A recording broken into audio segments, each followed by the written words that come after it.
Dear students, welcome to my YouTube channel Intent Coaching Classes। आज हम new topic start करेंगे binomial theorem. ठीक है, बिल्कुल बेसिक से स्टार्ट करेंगे। जो जो चीजें बाइनोमियल थ्योरम की में यूज होती है हम फर्स्ट उसी से स्टार्ट करेंगे। फर्स्ट हमारा टॉपिक है फैक्टोरियल नोटेशन। ठीक है, हमने याद रखना है कि जो n फैक्टोरियल है, फैक्टोरियल को हम इस तरह भी लिख सकते हैं और इसको n फैक्टोरियल इस तरह भी पा सकते हैं। ठीक है, इसका मतलब होता है 1 into 2 into 3 and so on n तक। मतलब जिस नंबर का भी फैक्टोरियल करना है 1 से स्टार्ट करना है और उस नंबर तक हमने सभी नंबर्स नेचुरल नंबर की मल्टीप्लाई कर देनी है। ठीक है, तो वो हमारा n फैक्टोरियल के इक्वल आ जाएगा। और इसको इस तरह भी लिख सकते हैं n minus 1 and so on to 1। ठीक है, फर्स्ट हम करते हैं कि जो जो रिजल्ट आपने एज इट इज याद रखने हैं। ठीक है, देखो फर्स्ट है हमारे पास 0 का फैक्टोरियल ऑलवेज 1 के इक्वल होता है और 1 का फैक्टोरियल वो भी 1 के इक्वल होता है और जो 2 का फैक्टोरियल है उसको वो होता है, उसको हम लिख सकते हैं 2। ठीक है, 2 में से एक नंबर कम हो जाएगा 1। 2 इंटू 1 मतलब 2 के इक्वल। और अब हम 3 का फैक्टोरियल करेंगे तो वो आ जाएगा 3 2 1। ठीक है, मतलब उस नंबर से स्टार्ट करना है और यहाँ तक 1 आएगा, वहीं तक हमने उन नंबर्स की मल्टीप्लाई कर देनी है। जैसे कि 3 2 6, 3 का फैक्टोरियल आ गया हमारे पास 6। सिमिलर अगर हम 4 का फैक्टोरियल करें तो वो हमारे पास आ जाएगा 4 इंटू 3 इंटू 2 इंटू 1। ठीक है, तो ये हमारे पास आ गया 24। सिमिलर हम किसी भी नंबर का फैक्टोरियल खोल सकते हैं। ठीक है, अब एक बात और याद रखना, जैसे कि हमारे पास ये 3 फैक्टोरियल है। ठीक है, इसको हम इस तरह भी लिख सकते हैं 3 इंटू, हमें पता है कि ये वैल्यू 2 फैक्टोरियल के इक्वल आती है, तो इसको हम लिख सकते हैं 3 इंटू 2 का फैक्टोरियल। ठीक है, सेम अगर हम इसको लिखना चाहें तो ये लिख सकते हैं इसको 4 इंटू, देखो ये हमारी 3 के फैक्टोरियल की वैल्यू है तो इसको हम लिख सकते हैं 3 का फैक्टोरियल। मतलब अगर हम और भी लिखना चाहें तो 4 इंटू 3 को बाहर लिख लेंगे और उसके बाद जो हमारे पास बच जाएगा वो हमारे पास आ जाएगा 2 का फैक्टोरियल। ठीक है, मतलब क्या है कि n फैक्टोरियल जो हमारे पास है उसको हम लिख सकते हैं n into n minus 1 factorial. ठीक है, और इसको इस तरह भी लिख सकते हैं n minus 1 n minus 2 factorial. ठीक है, तो ये सारी बातें आपने याद रखनी है। नेक्स्ट है बाइनोमियल कोफिशिएंट। ठीक है, तो अब हम बाइनोमियल कोफिशिएंट देखते हैं किसे कहा जाता है। अगर हमारे पास इस तरह लिखा है NCR, ठीक है, तो वैसे तो ये परमुटेशन एंड कॉम्बिनेशन का टॉपिक है, लेकिन बाइनोमियल थ्योरम में इसका यूज होता है, इसलिए ये वाला रिजल्ट भी याद रखना है। ठीक है, NCR को हम लिख सकते हैं n factorial upon r factorial और n माइनस r का फैक्टोरियल। ठीक है, फर्स्ट हम इसको लिखेंगे जो हमारे पास ऊपर दिए टर्म उसका फैक्टोरियल अपॉन जो नीचे है उसका फैक्टोरियल और इन दोनों का डिफरेंस उसका फैक्टोरियल। ठीक है, तो ये इसके इक्वल होता है। ये रिजल्ट आपने याद रखना है। जैसे कि हमारे पास है 5C2, तो हम इसको लिख सकते हैं 5 का फैक्टोरियल अपॉन 2 का फैक्टोरियल, 5 माइनस 2 3 का फैक्टोरियल। ठीक है, अब हम इसको सॉल्व करेंगे। हमें पता है 5 फैक्टोरियल को हम इस तरह लिख सकते हैं 5 इंटू 4 इंटू 3 का फैक्टोरियल अपॉन 2 का फैक्टोरियल इंटू 3 का फैक्टोरियल। ठीक है, ये दोनों तो कैंसिल हो गए। 2 का फैक्टोरियल भी अगर हम खोलेंगे तो हमें पता है 2 के फैक्टोरियल की वैल्यू 2 होती है, तो ये कैंसिल हो जाएगा। 2 2 4, 5 2 10, 5C2 की वैल्यू आ गई 10। ठीक है, इसमें मोस्ट इंपॉर्टेंट रिजल्ट है जो हम यूज किया करेंगे। फर्स्ट रिजल्ट है हमारा, अगर हमारे पास है NC0 और NCN, मतलब क्या है, इन दोनों का अगर हम डिफरेंस कर दें यहाँ n माइनस 0 n ही हो जाएगा, तो इसकी वैल्यू होती है ऑलवेज 1 के इक्वल। मतलब क्या है कि ये दोनों रिजल्ट आपस में इक्वल है। और इसको हम इस तरह भी लिख सकते हैं NC1 is equal to NC n minus 1। ठीक है, सेम है, यहाँ 0 थी तो n माइनस 0 करेंगे तो n आ जाएगा, यहाँ n माइनस 1 आ जाएगा। मतलब जो हमारा NC1 है वो NC n माइनस 1 के इक्वल है और ये रिजल्ट इक्वल टू आ जाएगा n। ठीक है, अगर हम इसको प्रूव करना भी चाहे तो हमें पता है NC1, इसको हम लिख सकते हैं n फैक्टोरियल अपॉन 1 फैक्टोरियल, यहाँ आ जाएगा n माइनस 1 का फैक्टोरियल। ठीक है, इन दोनों का डिफरेंस n फैक्टोरियल को हम लिख सकते हैं n into N minus one factorial. 1 factorial 1 होता है, n minus one factorial as it is आ जाएगा। ये तो कैंसिल हो गए, इसकी वैल्यू इक्वल टू आ गई n। ठीक है, सिमिलर हम इनको भी सॉल्व कर सकते हैं, क्योंकि NC0 अगर हम सॉल्व करें तो हमें पता है ये आ जाएगा n factorial upon 0 factorial, n minus 0 n factorial. ये तो कैंसिल हो गया। 1 अपॉन 0 फैक्टोरियल की वैल्यू भी 1 होती है, तो इसका आंसर आ गया 1। ठीक है, तो ये वाले रिजल्ट आपने एज इट इज याद रखने हैं। इसके बिना और भी मोस्ट इंपॉर्टेंट रिजल्ट है, जैसे कि हमारा थर्ड रिजल्ट है, जैसे हमारे पास है NCX, जहां कोई भी वैल्यू आ सकती है, इक्वल टू है NCY।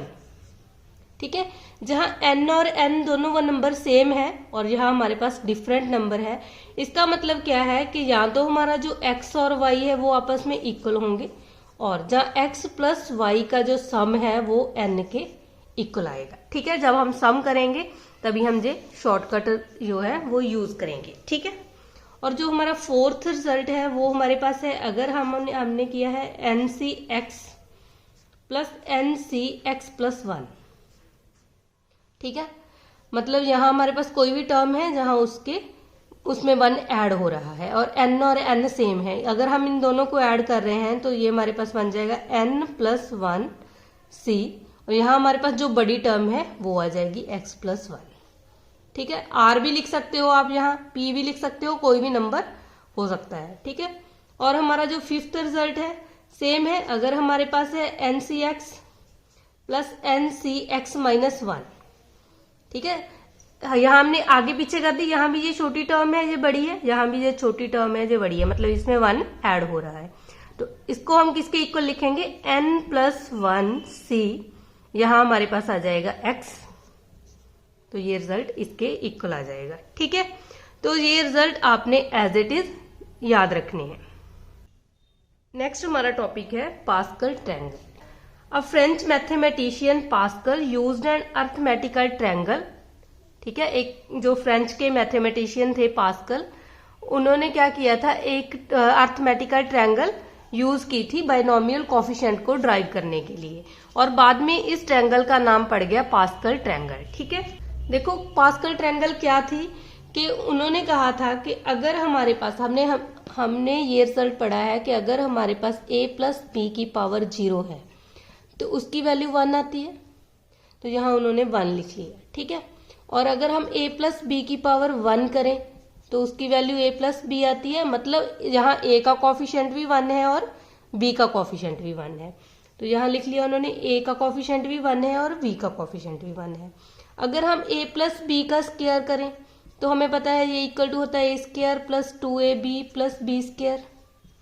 ठीक है, मतलब a का कॉफिशिएंट 1 है, b का कॉफिशिएंट 2 है और c का कॉफिशिएंट फिर से 1 है। ठीक है, मतलब यहाँ हमारे पास इसका कॉफिशिएंट 1 है, इसका कॉफिशिएंट 2 है और उसके बाद 1 है। ठीक है, सिमिलर अगर हम a प्लस बी, हमने वो फार्मूले लिख लेते हैं जो हमें एज इट इज याद है। ठीक है, हमें पता है कि इनको हम किस तरह लिख सकते हैं। a प्लस बी का क्यूब, इसको हम लिख सकते हैं a cube plus 3a square b plus 3ab square plus b का क्यूब। ठीक है, अब देखिए तो इसके कॉफिशिएंट क्या आए हैं, 1 3 3 1, तो इसको हमने लिख लिया 1 3 3 और 1। ठीक है, अब देखो जो पास्कल ने ट्रायंगल बनाई थी उन्होंने इसी तरह बनाया था। अब उन्होंने कहा कि अगर हम देखें तो इसका क्या मेथड क्या बन रहा है कि अगर हम इन दोनों नंबर्स को ऐड कर दें, 1 में 1 ऐड किया तो ये 2 बन गया। ठीक है, और उसके आगे देखो 1 में 2 ऐड किया तो यहाँ 3 हो गया, और यहाँ भी 2 में 1 ऐड किया तो 3 हो गया, और इस 1 को एज इट इज लिखते आ रहे हैं। ठीक है, सिमिलर इसी बेस से अगर हम a प्लस बी की पावर 4 लिखना चाहें तो हम उसके बाइनोमियल कोफिशिएंट लिख सकते हैं। ठीक है, तो हमें पता है यहाँ 1 आ जाएगा, यहाँ इन दोनों को ऐड करेंगे, यहाँ 3 प्लस 1 4 हो जाएगा, और यहाँ 3 प्लस 3 6 हो जाएगा, और यहाँ 3 प्लस 1 4 हो जाएगा, और यहाँ हमने लिख देना है 1। ठीक है, मतलब ये हमारे पास एक ट्रायंगल की शेप बनती जा रही है। ठीक है, अब हम इस तरह इसको लिख सकते हैं। इस तरह हमारे पास कोई भी नंबर आ जाए, सपोज हमने a प्लस बी की पावर 5 लिखना है, तो हमने उसके कॉफिशिएंट देखने हैं क्या क्या आएंगे। हम फिर से 1 लिखेंगे, और इन दोनों को ऐड करेंगे 4 + 1 5 आ जाएगा।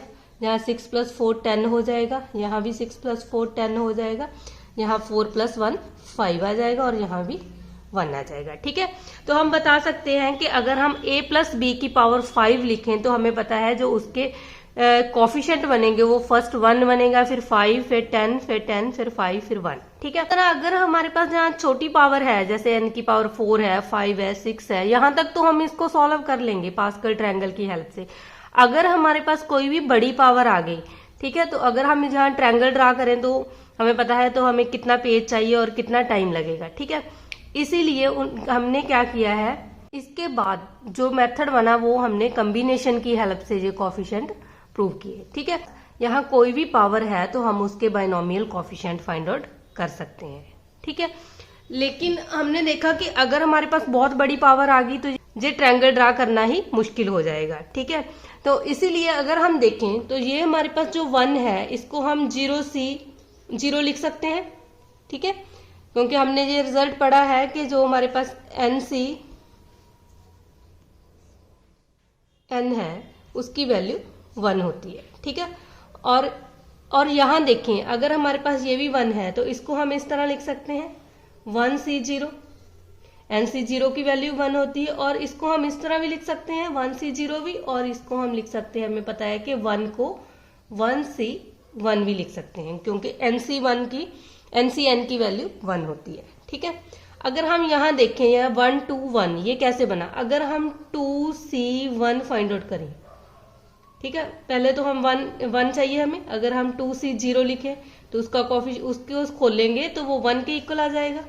इसको हम लिख सकते हैं 2c1 nc1 की वैल्यू n होती है 2 आ जाएगा, और इसको हम लिख देंगे 2c2।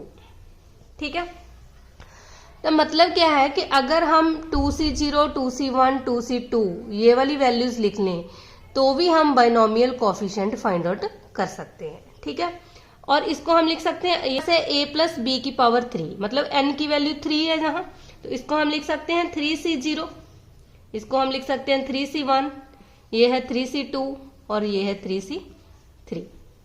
अब देखो यहां हमारे पास है a + b की पावर 4 जो उसके कोफिशिएंट है, तो हमें पता है 1 को हम लिख सकते हैं 4c0, और इसको लिख सकते हैं 4c1, इसको लिख सकते हैं 4c2, और इसको लिख सकते हैं 4c3, और ये वाला आ जाएगा 4c4।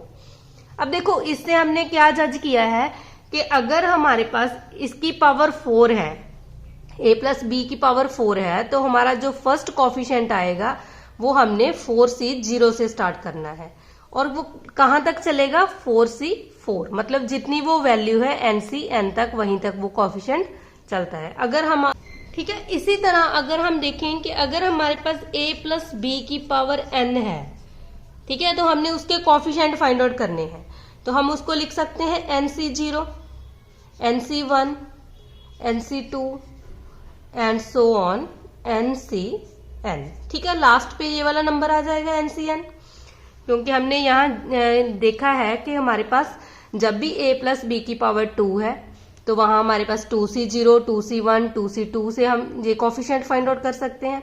सिमिलर पावर 3 है तो हमने 3 रखा और इसके कोफिशिएंट फाइंड आउट कर लिए। इसी बेस से अगर हमारे पास पावर n है तो हम इसको लिख सकते हैं। ठीक है, अब एक बात और देखो, हमें ये पता है कि अगर हमारे पास कोफिशिएंट तो हमने फाइंड आउट कर लिए, ठीक है, अब हमने ये देखना है कि जो a b c ये वाली हमारी वैल्यूज आ रही है, a की जगह पे a² है, जहाँ 2ab है, जहाँ b² है, ठीक है, अब ये देखना है कि ये वाली वैल्यू कैसे आ रही है। अब देखो अगर हमारे पास a + b की पावर 1 है, a + b है, अगर हम इसको लिखना चाहें तो हम इसको इस तरह लिख सकते हैं a b की पावर 0 + b a की पावर 0। ठीक है, और अगर हम इसमें देखें तो यहाँ है हमारे पास a का स्क्वायर, इसका मतलब b की पावर 0 है, और यहाँ हमारे पास है 2a, a की पावर 1 कम होगी 1 होगी और b की पावर 1 बढ़ गई, और उसके बाद b की पावर 2 है, यहाँ a की पावर 0 है। मतलब क्या है, इससे हमारे पास ये रिजल्ट ड्राइव होता है कि देखो यहाँ हमारे पास a की जो पावर है वो कम हो रही है। ठीक है, इसमें भी देखो यहाँ a³ है, फिर a² आया, फिर a आया, और उसके बाद a की पावर 0 आई। ठीक है, मतलब a की पावर कम हो रही है और जो हमारा b वाला एलिमेंट है उसकी पावर बढ़ रही है। ठीक है, जहां b की पावर 0 है, जहां b की पावर 1 है, जहां b की पावर 2 है, जहां b की पावर 3 है। सिमिलर अगर हम इसमें लिखना चाहें तो हम क्या लिख सकते हैं, हमें पता है यहाँ a की पावर क्या आ जाएगी हमारे पास n, a की पावर सेम आती है जहां से हमारे पास n की वैल्यू, जितनी हमारे पास n की वैल्यू होती है उतनी ही हमारे पास a की पावर आती है। ठीक है, जहां a की पावर n है और b की पावर हम क्या लिख सकते हैं 0 प्लस, अब a की पावर तो कम हो जाएगी, a की पावर आ जाएगी n-1 और b की पावर 1 बढ़ जाएगी, 1 आ जाएगी, बीच में प्लस का साइन लिखेंगे। ठीक है, nc2 है तो यहाँ a की पावर आ जाएगी n-2 और b की पावर आ जाएगी 2। ठीक है, plus and so on, last में a की पावर तो 0 हो जाएगी और जो b की पावर है वो n हो जाएगी। ठीक है, तो a प्लस b की पावर n को हम इस तरह ड्राइव कर सकते हैं। तो यही है हमारी बाइनोमियल थ्योरम। ठीक है, जिसको हम इस तरह लिख सकते हैं nc0 a की पावर n b की पावर 0 प्लस nc1 a की पावर n-1 b की पावर 1 प्लस nc2 a की पावर n-2 b की power 2 plus and so on ncn b raise to power n। ठीक है, अब हमने ये भी देखना है, ये रिजल्ट तो हमारे पास ड्राइव हो गए। अब हमने ये देखना है कि अगर हमारे पास पावर 0 है तो उसमें जो नंबर ऑफ टर्म बनी है वो हमारे पास 1 है। अगर इसकी पावर 1 है तो इसमें जो नंबर ऑफ टर्म्स है वो 2 है। अगर यहाँ पावर 2 है तो इसकी जो नंबर ऑफ टर्म्स हमारे पास है वो 3 है।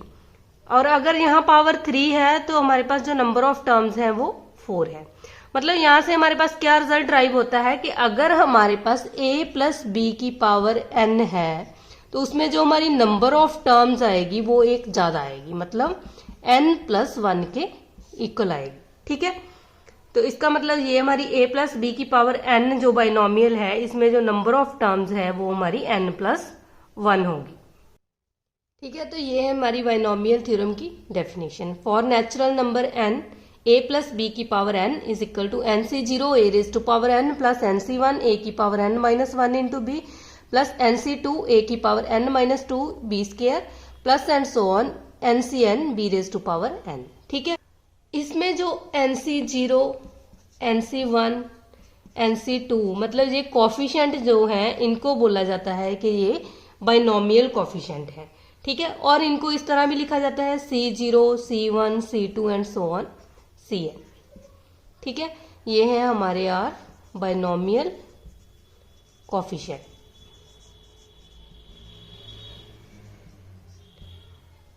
ठीक है, बाइनोमियल थ्योरम की हेल्प से ये वाले रिजल्ट ड्राइव किए हैं कि जो हमारे पास नंबर ऑफ टर्म्स है, number of terms in the expansion is 1 more than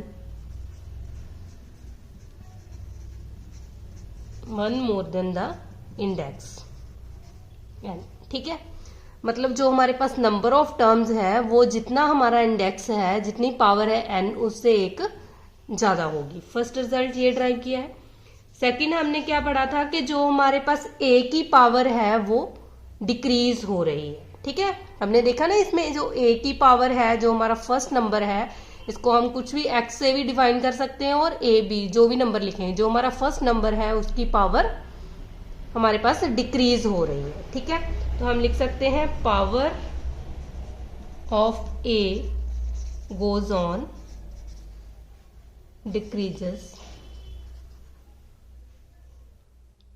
decreasing by 1। ठीक है, एक एक नंबर डिक्रीज हो रही है। और जो हमने थर्ड रिजल्ट पढ़ा है वो क्या है, जो हमारे पास सेकंड नंबर है b, उसकी हमारे पास जो पावर है वो 1 नंबर इंक्रीज हो रही है। तो हम लिखेंगे पावर ऑफ b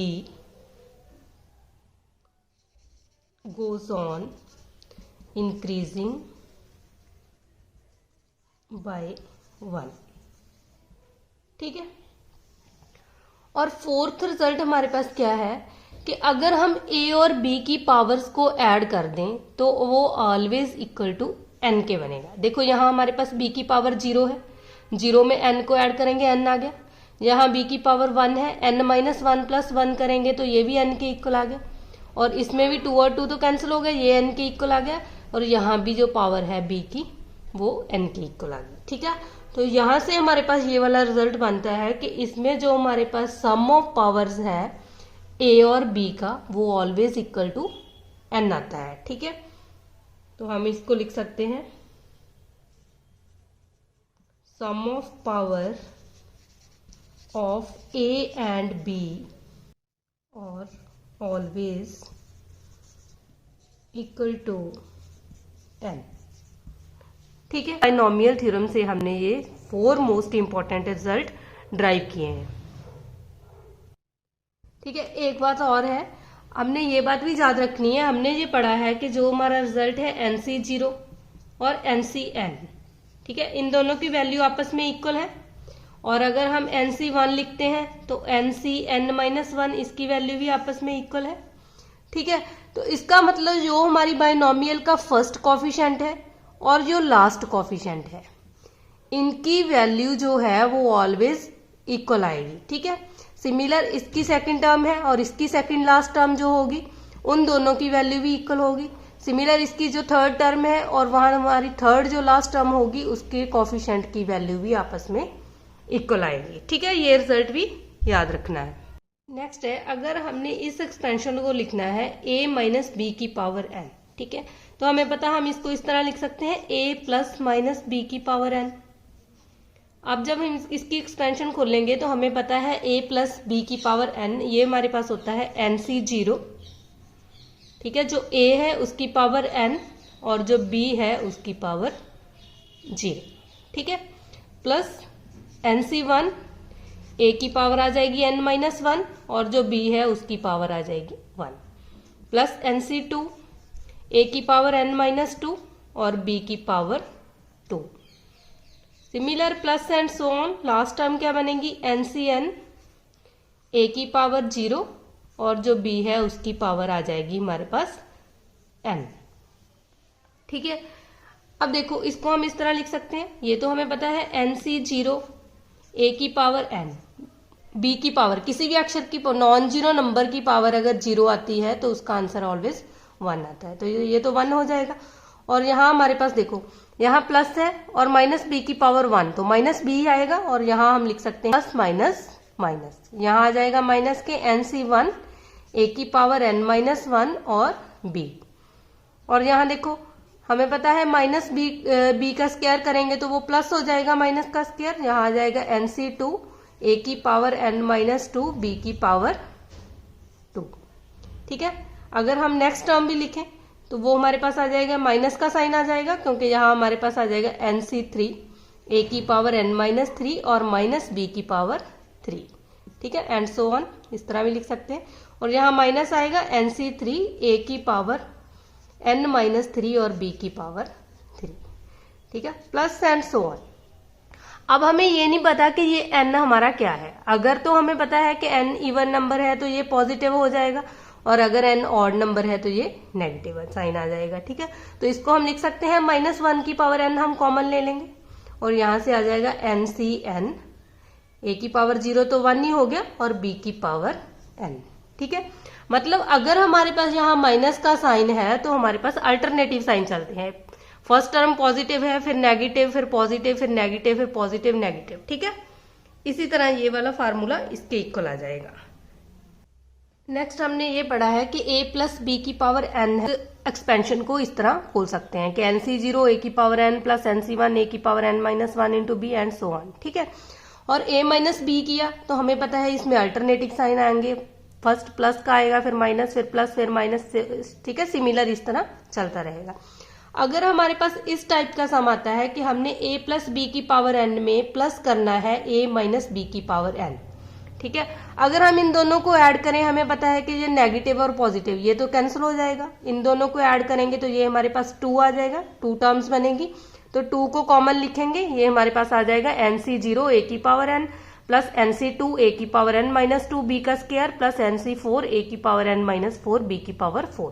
ठीक है, इसी तरह टर्म्स चलती रहेगी। सिमिलर अगर हम इसमें से माइनस कर देंगे a प्लस बी की पावर n में से a माइनस बी की पावर n, इसको माइनस करेंगे तो तभी हमारे पास ये वाली टर्म भी कैंसिल हो जाएगी। फिर हमारे पास क्या बनेगी, ऑड नंबर्स वाली टर्म 1 3 5 जिसका coefficient NC1 NC3 NC5 NC7 इस तरह के जो कॉफिशिएंट वाली टर्म्स है उनको हम ऐड करेंगे और फिर 2 के साथ मल्टीप्लाई कर देंगे। ठीक है, जब भी हमारे पास इस टाइप के सम आएंगे तब हम जे डायरेक्ट रिजल्ट यूज करेंगे। ऐसे नहीं कि हम पहले इसको खोल लेंगे, ठीक है, इसकी एक्सपेंशन खोलेंगे फिर इसकी खोलेंगे और उसके बाद सब्ट्रैक्ट करेंगे।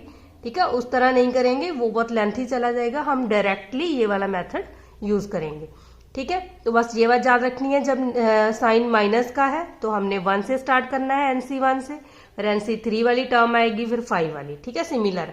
और अगर हमारे पास ये पॉजिटिव है तो हमने 0 से स्टार्ट करना है। फर्स्ट टर्म बनेगी NC0 NC2 NC4। तो ओनली हमने इवन नंबर ऑफ वाली टर्म्स लेनी है। ठीक है, और उनको ऐड करके 2 के साथ मल्टीप्लाई कर देना है। नेक्स्ट सेम है। ठीक है, जैसे कि हम a प्लस बी लेते थे या x प्लस वाई। ठीक है, अब हमारे पास अगर जो फर्स्ट टर्म है वो 1 आ जाती है, 1 प्लस x की पावर n लिखते हैं, तो हमें पता है ये इक्वल टू आएगा NC0। हमें पता है जो फर्स्ट नंबर होता है उसकी पावर हमारे पास n होती है, 1 की पावर n लिखेंगे तो वो 1 ही आ जाएगी, और 1 को किसी भी टर्म के साथ मल्टीप्लाई करेंगे तो उतना ही आ जाएगा। और साथ में x की पावर 0, ठीक है, सेकंड टर्म की पावर 0 तो वो भी 1 हो जाएगा, इसलिए जो हमारी ये वैल्यू है वो आ जाएगी NC0। सेकंड हमारे पास आ जाएगा NC1। ठीक है, 1 की पावर तो जितनी मर्जी लिखो, n-1 करेंगे तो भी 1 ही आएगा, और ओनली हम यहाँ x की पावर लिखेंगे। ठीक है, तो एज इट इज हमने ये रिजल्ट याद रखना है कि 1 plus X raise to power n, इसको हम लिख सकते हैं NC0 plus NC1 into X plus NC2 into X square plus and so on NCn x की पावर n। ठीक है, अगर हमारे पास 1 माइनस एक्स की पावर n हो रहा है तो ये हमारे पास आ जाएगा NC0। हमें पता है कि अगर नेगेटिव साइन है तो एक नेगेटिव आएगा एक पॉजिटिव आएगा, इसी तरह चलता रहेगा। ठीक है, यहाँ नेगेटिव साइन आएगा, NC1 into X plus NC2 x square plus and so on -1 की पावर n NCn x की पावर n। ठीक है, अगर हम सेम फार्मूला है, अगर हम इन दोनों टर्म्स को ऐड करेंगे तो हमें पता है कि ऐड करने से जो नेगेटिव पॉजिटिव साइन है ये तो कैंसिल हो गई। ठीक है, तो हमारे पास ये वाली टर्म बच गई इवन नंबर वाली। ठीक है, तो इनको ऐड करेंगे, ये भी ट्वाइस हो जाएगी और इसका भी ट्वाइस हो जाएगा। ठीक है, तो हम इसको इस तरह लिख सकते हैं 2 into NC0 plus NC2 x square plus NC4 x की power 4 plus and so on. ठीक है, इसी तरह चलता रहेगा। अगर हम इन दोनों नंबर्स की सब्ट्रैक्शन कर रहे हैं, अगर हम सब्ट्रैक्शन करेंगे तो हमें पता है कि जो इवन वाले हैं वो कैंसिल हो जाएंगे, और हमारे पास जिनका कॉफिशिएंट ऑड नंबर पे है जैसे NC1 NC3 NC5 इन सभी को ऐड करके हम इसका ट्वाइस कर देंगे। ठीक है, तो ये एज इट इज आपने याद रखना है। अब इनसे भी हम कुछ फार्मूले ड्राइव करेंगे। ठीक है, जो एज इट इज हमसे पूछे जाते हैं। अगर हम देखें कि ये हमारी फर्स्ट टर्म है, ये सेकंड है, ये थर्ड है एंड सो ऑन, ये n+1 टर्म है, क्योंकि हमें पता है कि अगर हमारे पास पावर n है तो उसमें नंबर ऑफ टर्म्स एक ज्यादा होते हैं, तो इसमें n+1 टर्म ये वाली आ गई। ठीक है, ये हमारी फर्स्ट टर्म है, ये सेकंड है और ये थर्ड है। अगर हम फर्स्ट टर्म की बात करें या सेकंड टर्म की बात करें, ठीक है, अगर हम देखें कि जो हमारी सेकंड टर्म है जिसको T2 से हमने डिनोट किया है, कि जो हमारी सेकंड टर्म है उसमें जो हमारे x का कॉफिशिएंट है, ठीक है, सेकंड टर्म में जो x का कॉफिशिएंट है वो हमारे पास क्या आया है, in second term coefficient of x। ठीक है, तो वो हमारे पास NC1 के इक्वल आया है। और अगर हम थर्ड टर्म में बात करें तो एक्स स्क्वायर का जो कॉफिशिएंट है वो हमारे पास क्या है, NC2, और x की पावर n का कॉफिशिएंट है NCn। सिमिलर अगर हमारे पास यहाँ बीच में कोई भी टर्म है सपोज NCr, तो उसका हमें पता है उसका कॉफिशिएंट क्या आ जाएगा, x की पावर r। ठीक है, मतलब जितनी ये वाली वैल्यू है उतना ही कॉफिशिएंट आता है। ठीक है, तो यहां से हमारे पास क्या रिजल्ट बनता है कि अगर हमसे एज इट इज पूछा जाता है इस सम में, जैसे 1 प्लस एक्स की पावर कोई भी नंबर है, ठीक है, और हमें पूछा जाता है the coefficient of X raise to power r in the expansion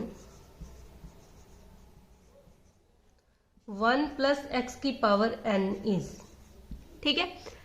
तो हमें पता है कि x की पावर r का जो कॉफिशेंट है वो हमारे पास क्या आ जाएगा, NCR, ठीक है।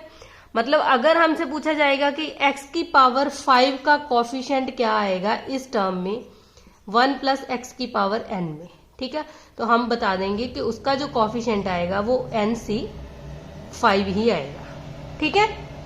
तो n कितनी भी वैल्यू हो सकती है, NC5, जितनी यहाँ पावर है वही हमारे बेस में आ जाएगी। तो इसका मतलब जो कॉफिशेंट डायरेक्टली पूछेंगे हमारे पास x की पावर r, ठीक है, ऐसी एक्सपेंशन में, तो वो हमारे पास होता है NCR, ठीक है। और सेकंड रिजल्ट क्या ड्राइव होता है कि अगर हमसे ये पूछा जाए कि कॉफिशेंट ऑफ सेकंड टर्म, अगर हम सेकंड टर्म की बात करें, ठीक है, तो सेकंड टर्म का कॉफिशेंट क्या आया है, NC1, ठीक है, सेकंड टर्म है उसका कॉफिशेंट आया है NC1। अगर हम थर्ड टर्म की बात करें तो उसका कॉफिशेंट है NC2, ठीक है। इसका मतलब अगर हम आर्थ टर्म की बात करें तो उसका कॉफिशेंट क्या आएगा, हमने देखा कि सेकंड टर्म है तो उससे एक कम लिखी जाती है वैल्यू, थर्ड टर्म है तो उससे एक कम लिखी जाती है। अगर हमारे पास आर्थ टर्म, आर्थ कोई भी टर्म हो सकती है, अगर हमारे पास उसका कॉफिशेंट पूछा है तो हम उसको लिखेंगे NCR-1, ठीक है। डायरेक्टली यहाँ हमारे पास ये 2 रिजल्ट ड्राइव होते हैं। कि एक एग्जांपल करते हैं, जैसे हमारे पास है 1 प्लस एक्स की पावर 5, ठीक है। तो हमें पता है इसको हम लिख सकते हैं 5C0। एक्स की पावर तो हमारे पास जो फर्स्ट टर्म है उसकी पावर तो n आ जाएगी, उसको लिखने की जरूरत नहीं, जहां हमें पता है एक्स की पावर 0 वो भी 1 आ जाएगा।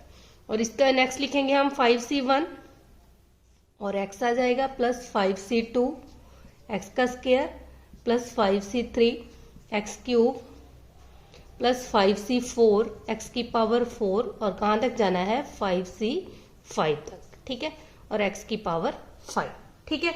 अब देखो इस टर्म में अगर हमें पूछा जाता है कि फाइंड कोफिशिएंट ऑफ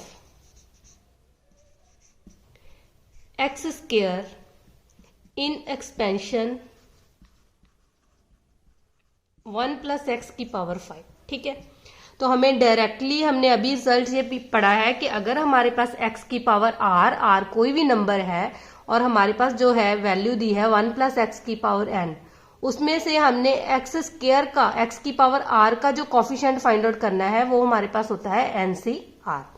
अब यहां देखें तो हमारे पास n की वैल्यू 5 है, 5C, और r की वैल्यू है 2।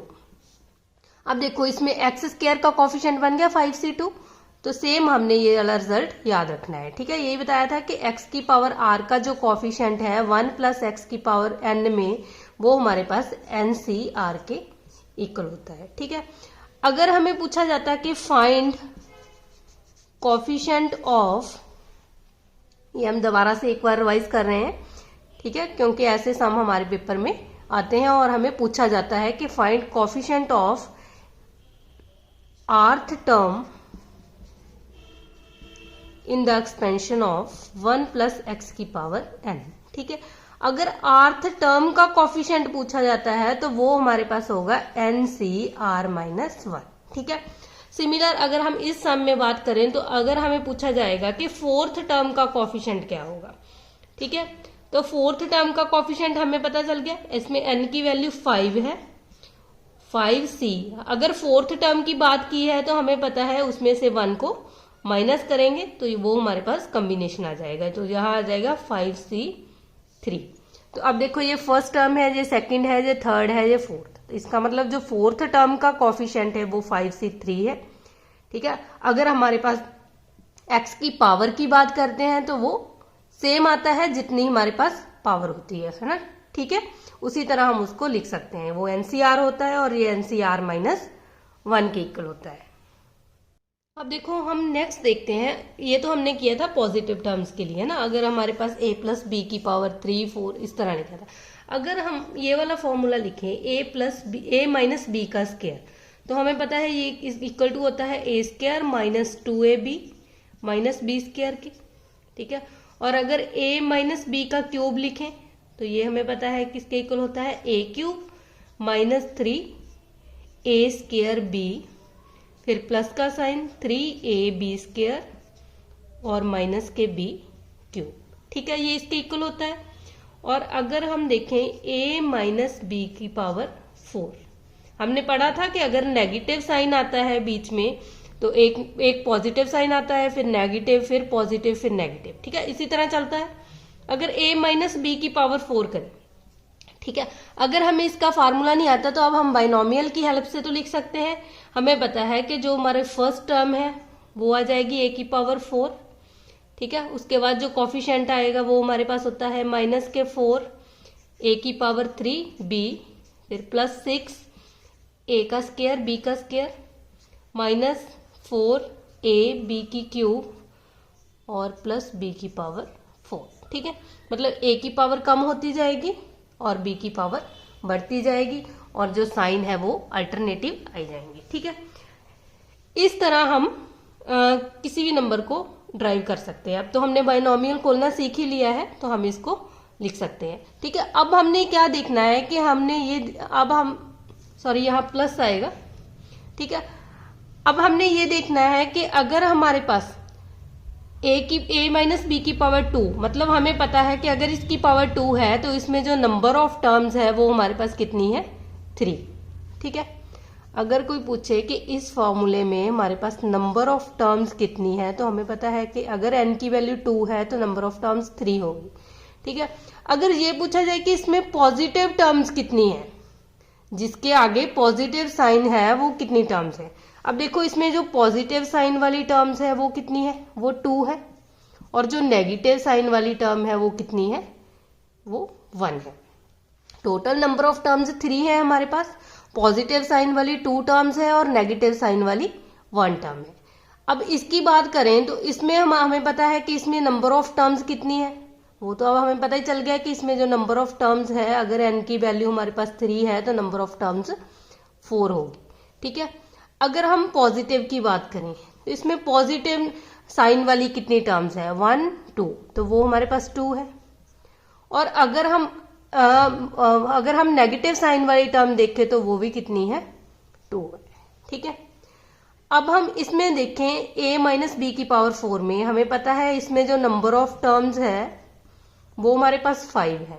ठीक है, और जो पॉजिटिव साइन वाली है वो देखो कितनी है, 1 2 3, वो हमारे पास 3 टर्म्स है। और जो नेगेटिव साइन वाली है वो हमारे पास 2 टर्म्स है। ठीक है, सिमिलर अगर हम a माइनस बी की पावर 5 करें तो हमें पता है उसको हम लिख सकते हैं a की पावर 5 माइनस 5 a की पावर 4 b प्लस 10 a की पावर 3 b की पावर 2 माइनस 10 a की पावर 2 b की पावर 3 प्लस 5 a b की पावर 4 और लास्ट में आ जाएगा माइनस b की पावर 5। ठीक है, अगर हम इसमें बात करें तो हमें पता है इसमें जो नंबर ऑफ टर्म्स है वो तो 6 आ जाएंगे। ठीक है, और जो पॉजिटिव साइन वाली है 1 2 3, तो वो हमारे पास 3 है, और जो नेगेटिव साइन वाली है वो भी कितनी है, 3। ठीक है, तो देखो यहां से हम क्या रिजल्ट ड्राइव करते हैं कि अगर हमारे पास पावर ऑड नंबर में है, जैसे 3 है, 5 है, 7 है, कोई भी नंबर ऑड नंबर में अगर हमारे पास पावर है, क्या है कि अगर हमारे पास पावर ऑड नंबर में है तो हमने देखा उसमें जो पॉजिटिव साइन वाली टर्म है और नेगेटिव साइन वाली टर्म है वो दोनों आपस में इक्वल आ रही है। ठीक है, और जब इवन नंबर ऑफ पावर है तो वो एक दूसरे से डिफरेंट आ रही है। चल गया कि अगर पावर ऑड है तो तब तो हमारी पॉजिटिव साइन और नेगेटिव साइन वाली जो टर्म्स है वो इक्वल आ रही है, लेकिन अगर पावर इवन है तो जो हमारी टर्म्स है पॉजिटिव और नेगेटिव साइन वाली वो डिफरेंट आ रही है। ठीक है, तो अब देखो हम इसको प्रूव कैसे कर सकते हैं। टोटल नंबर ऑफ टर्म्स तो हम निकाल ही लेंगे, हमें पता है कि चाहे कि हमारे पास यहाँ a प्लस बी की पावर n है, चाहे a माइनस बी की पावर n है, तो उसमें जो number of terms find out करने का मेथड तो सेम है, n प्लस 1 कर लेंगे। ठीक है, लेकिन अगर हमें पॉजिटिव और नेगेटिव साइन फाइंड आउट करना है तो हम उसके लिए क्या फार्मूला ड्राइव होता है, जहां से number of terms in a minus B की पावर n, तो वो तो सेम है, हमें पता है n प्लस 1, हम उसको लिख सकते हैं। अगर हमें पूछा जाएगा number of negative terms in a minus B की पावर n। ठीक है, अगर इसमें हमने number of negative terms find out करनी है तो उसका जो फार्मूला है वो याद रखना, वो हमारे पास +1/2 उसका ग्रेटेस्ट इंटीजर। ठीक है, ये बात याद रखनी है आपने। अब हम देखते हैं कि ये फार्मूला यहाँ अप्लाई होता है या नहीं। अगर हमारे पास n की वैल्यू 2 है, अगर हम इसका ग्रेटेस्ट इंटीजर फाइंड आउट करें तो हम इसको लिख सकते हैं 2 + 1/2, ये आ जाएगा 3/2। 3/2 को हम लिख सकते हैं 1.5। 1.5 का जो ग्रेटेस्ट इंटीजर है वो आ जाएगा 1। इसका मतलब यहाँ जो नेगेटिव साइन वाली टर्म है वो हमारे पास 1 आ गई। ठीक है, अब इस पे अप्लाई करेंगे, यहाँ पावर 3 है तो ये आ जाएगा 3 + 1/2, मतलब 4/2, 2 आ जाएगा। ठीक है, 2 का ग्रेटेस्ट इंटीजर 2 ही होता है, तो इसका मतलब इसमें जो नंबर ऑफ नेगेटिव टर्म्स है वो 2 है। अगर हम इसमें देखें तो यहाँ हमारे पास आ जाएगा 5 + 1/2, 5 + 1 6, 6/2 आ जाएगा 3। इसका मतलब यहाँ जो नंबर ऑफ नेगेटिव टर्म्स है हमें पता है वो 3। ठीक है, इस तरह हम कितनी भी पावर हो, अगर हमें पूछा जाए कि उसमें नंबर ऑफ नेगेटिव टर्म्स कितनी है तो हमने ओनली ये वाला फार्मूला यूज कर लेना है। ठीक है, अगर नेगेटिव टर्म्स निकल गई तो हमें पॉजिटिव तो फाइंड आउट करनी आ ही जाती है, क्योंकि जितनी हमारे पास टोटल नंबर ऑफ टर्म है उसमें से हम नेगेटिव को सब्ट्रैक्ट कर देंगे तो वो हमारे पास पॉजिटिव नंबर ऑफ टर्म्स आ जाएगी। इसका मतलब number of positive terms in a minus B की पावर n। ठीक है, अगर यहाँ पॉजिटिव है तो फिर तो हमें पता ही उसमें नेगेटिव टर्म्स होगी नहीं। ठीक है, वो सभी की सभी टर्म्स पॉजिटिव होगी, लेकिन यहाँ अगर नेगेटिव साइन है तो हम उसमें नेगेटिव और पॉजिटिव टर्म्स फाइंड आउट करनी, ठीक है, हमें आ सकती है। और नंबर ऑफ पॉजिटिव टर्म्स क्या आएगी, जितनी हमारे पास टोटल नंबर ऑफ टर्म्स है उसमें से हम माइनस कर देंगे नेगेटिव टर्म्स। ठीक है, तब हम फाइंड आउट कर सकते हैं पॉजिटिव टर्म्स। ठीक है, इसके रिलेटेड हम एक सम करते हैं। जैसे कोई एग्जांपल है, जैसे a माइनस बी की पावर हमने ले ली 23। ठीक है, और हमें पूछा है कि इसमें नंबर ऑफ नेगेटिव टर्म्स कितनी है, तो हम कैसे फाइंड आउट करेंगे। हमें पता है number of negative terms equal to होती है n की वैल्यू जहां 23 है उसमें +1 ऐड कर लेना है और 2 से डिवाइड कर देना है और उसका ग्रेटेस्ट इंटीजर फाइंड आउट कर देना है 24/2। ठीक है, ये आ जाएगा 12 और 12 का ग्रेटेस्ट इंटीजर 12 ही होता है। इसका मतलब इसमें जो नंबर ऑफ नेगेटिव टर्म्स है वो हमारे पास 12 है। और अगर हमें पता है कि जो टोटल नंबर ऑफ टर्म्स है तो वो हमारे पास कितनी है, 23 + 1 24। ठीक है, और इसमें जो पॉजिटिव साइन वाली टर्म है, नंबर ऑफ पॉजिटिव टर्म्स, वो हमारे पास क्या आ जाएगी, जितनी हमारे पास टोटल नंबर ऑफ टर्म है उसमें से नेगेटिव साइन वाली टर्म को सब्ट्रैक्ट कर देंगे तो वो हमारे पास आ जाएगी पॉजिटिव साइन की टर्म। ठीक है, अगर यहाँ a माइनस बी की पावर सपोज हमारे पास इवन नंबर होता तो सपोज इसकी पावर होती 26। ठीक है, तो हमें पता है अगर हमें नेगेटिव टर्म्स की बात की है, अगर हमने फाइंड आउट करनी है नंबर ऑफ नेगेटिव टर्म्स तो वो हमारे पास आ जाएगा 26 + 1/2, तो ये आ जाएगा 27/2। ठीक है, 27/2 को हम लिख सकते हैं 13.5। 13.5 का जो ग्रेटेस्ट इंटीजर है वो हमारे पास आ जाएगा 13। इसमें जो हमारी नंबर ऑफ नेगेटिव टर्म्स है वो 13 है और टोटल नंबर ऑफ टर्म्स हमें पता चल गया इसमें 27 है। और अगर हमने पॉजिटिव साइन की टर्म्स फाइंड आउट करनी है तो हमने टोटल टर्म में से नेगेटिव टर्म को माइनस कर देना है, तो वो हमारे पास नंबर ऑफ पॉजिटिव टर्म्स आ जाएगा। नेक्स्ट हमारे पास सम है, अगर हमारे पास इस टाइप का सम आता है कि x + y की power n minus x minus y की पावर n। ठीक है, हमने फाइंड आउट करनी है नंबर ऑफ टर्म्स, इसमें नंबर ऑफ टर्म्स कितनी है। तो हमने अभी अभी ये रिजल्ट पढ़ा है कि अगर हमारे पास x माइनस वाई की पावर n है तो इसमें जो हमारी नंबर ऑफ टर्म्स है वो इक्वल टू होती है n+1 के। और अगर हम देखें नंबर ऑफ नेगेटिव टर्म्स तो वो हमारे पास होता है n+1/2 इसका ग्रेटेस्ट इंटीजर।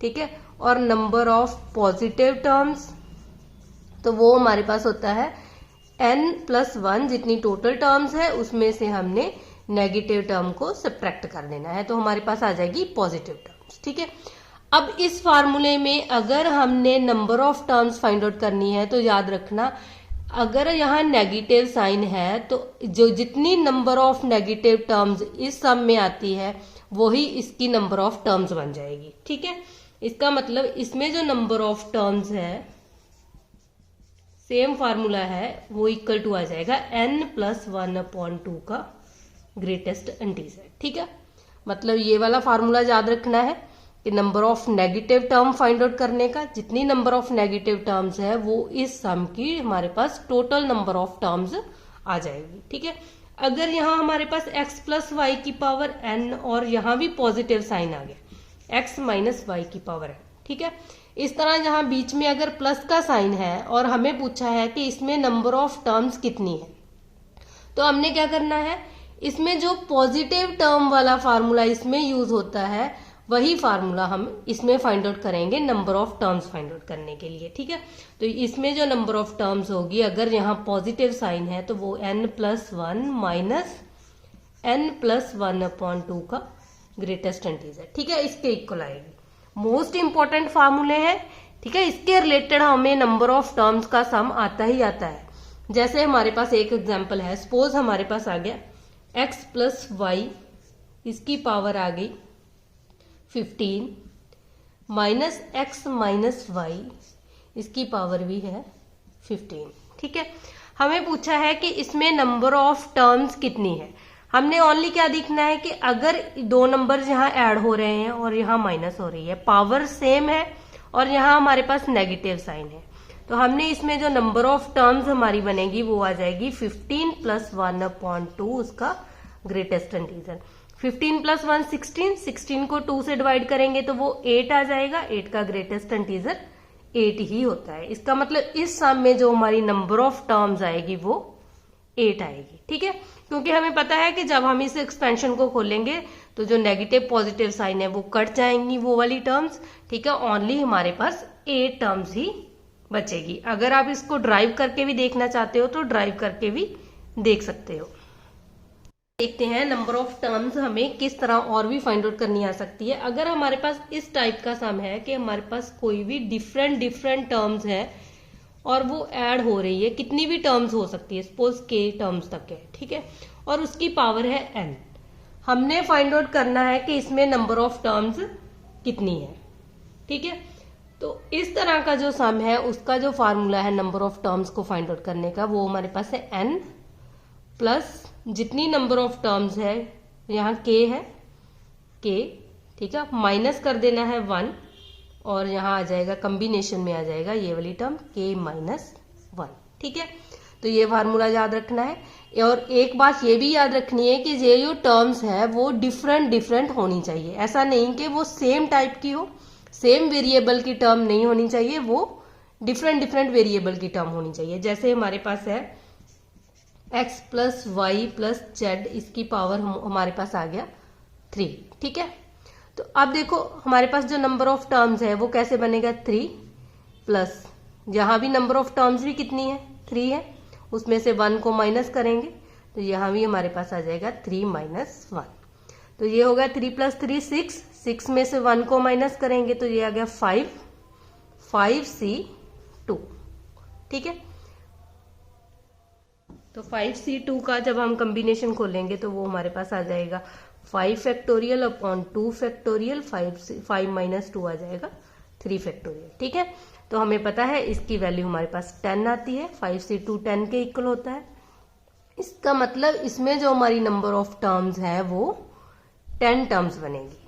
ठीक है, तो अगर हम बाइनोमियल की हेल्प से इसको प्रूव करना चाहें तो हमें क्या करना है, हम इसको एक फंक्शन मान लेंगे और इसको दूसरा फंक्शन मान लेंगे। सपोज ये हमारी a है, a की वैल्यू है और ये b की वैल्यू है। ठीक है, इस तरह हम बाइनोमियल एक्सपेंशन को खोल के इसको प्रूव करके भी देख सकते हैं। अदरवाइज आपने ये फार्मूला याद रखना है।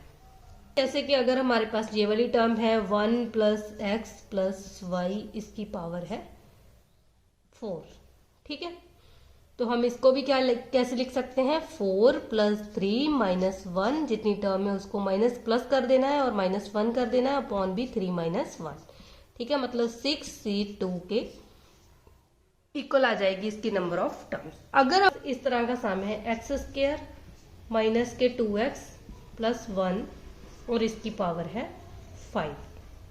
ठीक है, हमें पूछा है कि इसमें नंबर ऑफ टर्म्स कितनी है, तो अब हमने इनको डिफरेंट टर्म्स नहीं मान लेना। हमें पता है कि ये हमारे पास एक आइडेंटिटी बन रही है, तो इसको हम लिख सकते हैं x - 1 का स्क्वायर। ठीक है, x - 1 का होल स्क्वायर है और ऊपर पावर है 5, तो ये हमारे पास बन जाएगा x - 1 की पावर 10। अब तो ये तो वो फॉर्म बन गई a - b की पावर n, और इस ऐसी टर्म में हमारे पास होती है नंबर ऑफ टर्म्स, जितनी हमारी पावर है उसमें हम 1 ऐड कर देते हैं, तो इसमें जो नंबर ऑफ टर्म्स है वो 11 की इक्वल आएगी। ठीक है, इसमें हम ये वाला फार्मूला नहीं लगाएंगे, तो ये बात याद रखना, ये फार्मूला तभी लगेगा जब हमारे पास डिफरेंट टर्म्स होगी। ठीक है, अगर हम डिफरेंट कितनी भी टर्म्स को ऐड कर रहे हैं और जो भी उसकी पावर है, और उसको हम इस फार्मूले की हेल्प से उसमें हम number of terms find out कर सकते हैं। अब हम मोस्ट इंपॉर्टेंट रिजल्ट ड्राइव करेंगे, जो हमें एज इट इज याद रखना है और हमने जर्नलाइज करना है। ठीक है, हमें पता है कि अगर हमारे पास x + y की पावर n इस तरह की बाइनोमियल है, तो हम इसको लिख सकते हैं NC0 x की पावर n y की पावर 0 प्लस NC1 x की पावर n - 1 और y की पावर 1, NC2 x की पावर n - 2 y की power 2 plus and so on NCn x की पावर n - n 0 हो जाएगा और y की पावर n। ठीक है, हमें पता है इस एक्सपेंशन को हम इस तरह लिख सकते हैं। अब देखो, अगर हम फर्स्ट टर्म की बात करें तो फर्स्ट टर्म हमारे पास क्या है, NC0 x की पावर n। ठीक है, y की पावर 0 तो 1 ही हो जाएगा। अगर हम सेकंड टर्म की बात करें तो वो हमारे पास है NC1 x की पावर n - 1 इंटू y, और अगर थर्ड टर्म देखें वो हमारे पास है NC2 x की पावर n - 2 y की पावर 2। ठीक है, सिमिलर अगर हम इस टर्म की बात करें तो ये हमारे पास लास्ट टर्म है n + 1 टर्म। ठीक है, तो ये हमारे पास है NCn y की पावर n। ठीक है, अब यहीं से हम जर्नल टर्म का फार्मूला ड्राइव करेंगे। अब देखो, यहाँ अगर यहाँ 1 है तो यहाँ 0 है, मतलब यहाँ एक नंबर कम हो गया। यहाँ 2 है, यहाँ भी एक नंबर कम हो गया, 1 है। यहाँ 3 है तो यहाँ 2, एक नंबर कम हो गया। सिमिलर अगर यहाँ n + 1 है तो यहाँ भी एक नंबर कम होके n हो गया। ठीक है, तो जनरली जो हम जनरल टर्म है उसको हम लिख सकते हैं TR + 1। ठीक है, तो वो हमारे पास क्या आ जाएगी, n तो एज इट इज आता है सभी में n, NC, और यहाँ r + 1 है तो हमें पता है उसमें से 1 को माइनस करेंगे तो यहाँ आ जाएगा NCR। ठीक है, अब देखो x की पावर क्या आ रही है, n - 0, मतलब x की पावर इन दोनों का डिफरेंस आ रही है। यहाँ भी x की पावर इन दोनों टर्म्स का डिफरेंस है, यहाँ भी x की पावर n - 2 है। ठीक है, यहाँ भी अगर लिखें हम x की पावर n - n तो वो 0 के इक्वल आ जाएगा। ठीक है, मतलब 1।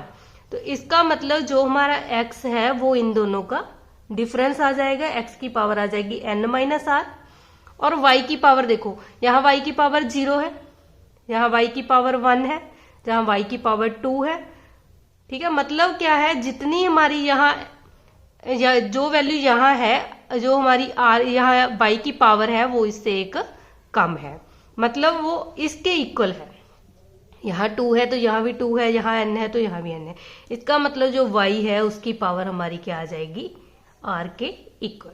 ठीक है, तो ये हमारे पास आ गया general formula of binomial theorem. ठीक है, मतलब इसको हम लिख सकते हैं कि ये हमारी जनरल टर्म है, जनरल टर्म।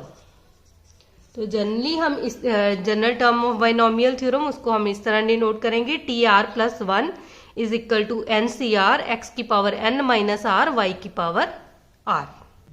ठीक है, अब हम देखो कैसे इसके सम आते हैं, जैसे find the fourth term in the expansion of this. हमें पता है कि ये हमारे पास बाइनोमियल थ्योरम का सम है। ठीक है, और हमें पता है कि जब भी हमारे पास बाइनोमियल थ्योरम है, अगर हमने उसकी r+1 टर्म फाइंड आउट करनी है तो उसका फार्मूला हमारे पास होता है NCR x की पावर n-r और y की पावर r। ठीक है, जनरल टर्म की हेल्प से हम इसकी वैल्यू फाइंड आउट करेंगे। अब हमें चाहिए फोर्थ टर्म, तो t4 को हम क्या लिख सकते हैं, 3+1। ठीक है, हम इसमें कन्वर्ट करेंगे, 3+1 4 हो जाता है। और अब देखो n की वैल्यू हमारे पास 12 है, ये आ जाएगा 12c, r की वैल्यू है 3 और x की जगह पे x वाली टर्म ही x है, x की पावर आ जाएगी 12 - 3 9 और y की वैल्यू है -2y और इसकी पावर आ जाएगी यहाँ जो हमारी r की वैल्यू है। ठीक है, तो 2y की पावर आ जाएगी 3। अब इस कॉम्बिनेशन को हमें खोलना आता ही है, 12c3। ठीक है, इसको हम खोलेंगे, हमें पता है इसको हम इस तरह लिख सकते हैं, 12 × 11 × 10/3 × 2 × 1।